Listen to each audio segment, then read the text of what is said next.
आज यहाँ जो दारा सिंह हैं, स्ट्रांगराम केस हुआ था जो, उसमें रविंद्र कुमार पाल एलिस दारा सिंह जो बजरंग दल के उस समय पदाधिकारी थे और राजनीति से प्रेरित होकर पूरी तरह से पॉलिटिकल वेंडेट्टा को आधारित करते हुए उन पर झूठा केस लगाया गया।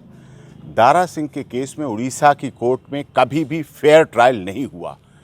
जो न्याय access to justice for all, न्याय सबके लिए होना चाहिए, होते दिखना चाहिए, अमल में लाना चाहिए, उसको एग्जीक्यूशन होना चाहिए उस न्याय का, लेकिन वो नहीं हुआ। यहाँ तक कि ऑस्ट्रेलिया के दबाव में सरकार में फैसले हुए। ऑस्ट्रेलिया के जो कंसुलेट थे वो ट्रायल में आते थे। इसका मतलब उसका पॉलिटिकल प्रेशर रहा, मीडिया प्रेशर रहा, जिसकी वजह से कि इनोसेंट व्यक्ति को, जो बजरंग दल का कार्यकर्ता था, हिंदू की बात करता था, हिंदुज़्म की बात करता था, हिंदू स्थापना, हिंदू के लिए काम करता था, इसका ये अर्थ नहीं कि कोई हिंदुत्व के लिए अगर काम करता है तो उसको आजीवन कारावास की जेल में सज़ा दिया जाए। फेयर ट्रायल नहीं हुआ। इस आधार पर अब उनको, क्योंकि लगभग 22 साल होने जा रहे हैं उन्हें, इस वर्ष के अंत में 22 साल उन्हें जेल में हो जाएंगे।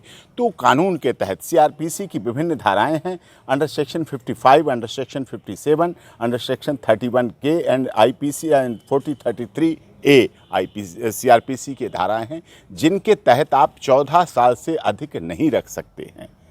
उनके कागजात हमने ले लिए हैं, वकालतनामा साइन करा लिया है, मिल गया है। आगे की हम प्रोसीडिंग, मुकेश जैन जी जो हिंदू धर्म रक्षक दारा सेना के राष्ट्रीय अध्यक्ष हैं, इन्होंने इस केस को लेके, हिंदुत्व के लेके बहुत संघर्ष किया। इसी तहत उड़ीसा से जब भगवान जगन्नाथ पुरी जी की रथ यात्रा अभी निकलने पर बैन लग रहा था, तो माननीय सर्वोच्च न्यायालय में इन्होंने मेरे द्वारा मुकदमा लड़ा। उन्हें बहुत परेशानियाँ, जिसकी वजह से राजनीतिक रूप से परेशानियाँ झेलनी पड़ी। मुकेश जैन को 14 महीने उड़ीसा की विभिन्न जेल में, भद्रक और बालेश्वर जेल में रखा गया, झूठे केस लगाए गए। इसी तरह से, क्योंकि दारा सेना के लिए काम कर रहे थे, दारा सिंह के लिए काम कर रहे थे, हिंदुत्व के लिए काम कर रहे थे, इन्हें भी झूठे केस में रखा गया। उसको भी डिस्चार्ज कराने के लिए हम प्रोसीडिंग कर रहे हैं।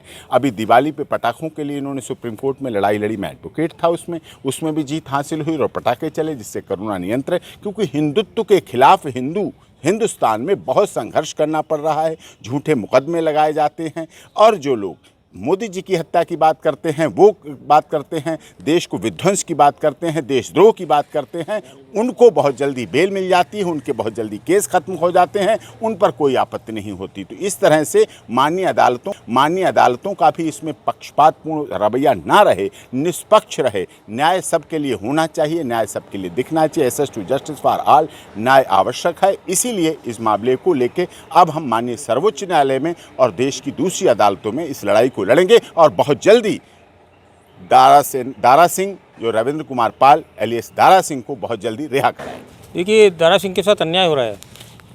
इस देश में जो कानून नहीं चल रहा, जो सुप्रीम कोर्ट में या कोर्टों में कानून नहीं चल रहा है, कानून की अवहेलना चल रही है। ये सीआरपीसी है, जिसके तहत ही फैसले दिए जाते हैं, न्याय किया जाता है और जजों का कर्तव्य इसका पालन किया जाए।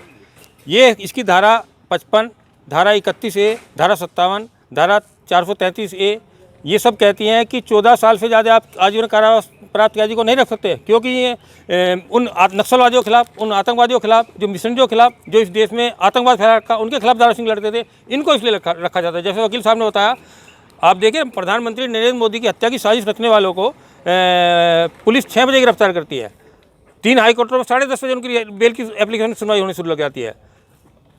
हाई कोर्ट में मामला पेंडिंग है, सुप्रीम कोर्ट में 3:30 बजे एप्लीकेशन लगती है, 4 बजे सुनवाई, और दीपक मिश्रा जी 5 बजे उनको बेल दे देते हैं। कौन? जो हमारे प्रधानमंत्री नरेंद्र मोदी की हत्या करने की साजिश रचने वाले नक्सलवादी थे, आतंकवादी थे। मुझको 14 महीने इसलिए जेल रखा गया क्योंकि मैंने रथ यात्रा की बात उठाई। कानून कहता है कि एक अपराध में 1 मुकदमा चलेगा, किंतु मुझ पर एक अपराध में 4 मुकदमे चलाए जा रहे हैं। बालेश्वर, भद्रक, कटक, आपके दिल्ली, यहाँ ना संविधान को माना जा रहा है। हम न्यायाधीश को कहते हैं आप संविधान को मानो, किंतु वो लगातार संविधान की अवहेलना कर रहे हैं।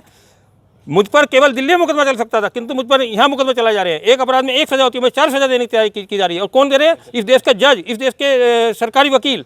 और मतलब एक बहुत बड़ा रैकेट चल रहा है कमाई करने का। मेरा 35 लाख खर्च हो गया इस मामले में जी।